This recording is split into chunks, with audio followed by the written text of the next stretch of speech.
એમને હવે મળી ગયું છે એવા સંયમી આત્માઓ આપણી વચ્ચે પધારી ચૂક્યા છે. મુમુક્ષુ મોક્ષ કુંવર, મુમુક્ષુ તપસ્યા કુમારી, બંનેને ખૂબ ભાવથી અંતરથી આજે આપણે વધાવ્યા છે.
ચલો પુણ્યશાલી,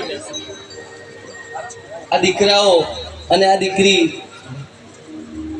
દીકરાઓ અને દીકરીઓ ખરેખર અનુમોદનાને પાત્ર છે. જેટલી અનુમોદના આપીએ આજે, અનુમોદનાની સાથે સાથે છે ને આપણે શું આપવાનું છે ખબર છે?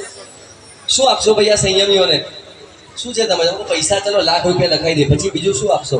એક પણ રૂપિયો ઘરમાં જે છે ને એ પણ સુપ્રત કરીને જવાના છે. એક પણ રૂપિયો જોડે લીધા વગર જવાના. તમે આપશો શું? આ મુમુક્ષુને કંઈક આપવા આવ્યા છો કે લેવા આવ્યા છો?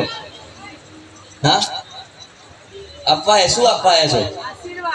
ક્યાં વાત હે, એવું ના વાત. અમારા વડીલ માતાજી બોલ્યા કે ભાઈ અમે શું આપવા આવ્યા છીએ? કંઈ નહીં, એમના કરતાં વધારે દિવાળી જોઈ છે. આ સંસારના રંગોમાં ભલે રંગાયેલા છે, પણ આ સંસારના રંગો છે ને આપણા બધાને બેરંગી બનાવી દે ને એવા આ સંસારના રંગો છે. અને એ એમને ખબર પડે ને, અમને આશીષ દ્વારા, આશીર્વાદ દ્વારા સમજાવીશું કે દીકરા બહુ સારું કર્યું. આમ તો લગ્ન કરેલા બધાને પૂછો ને, બધા એવું જ કે ભાઈ નહોતું કરવા જેવું, પણ થઈ ગયું અને તમે બધાએ કરી દીધું છે. પણ આ દીકરા અને દીકરીઓ આટલી નાની ઉંમરમાં એક એવી દુનિયામાં જઈ રહ્યા છે કે એ ગયા પછી છે ને જાવત જીવ. કદાચ તમારું લગ્નનું કમિટમેન્ટ કેવું છે ખબર છે ભાઈ?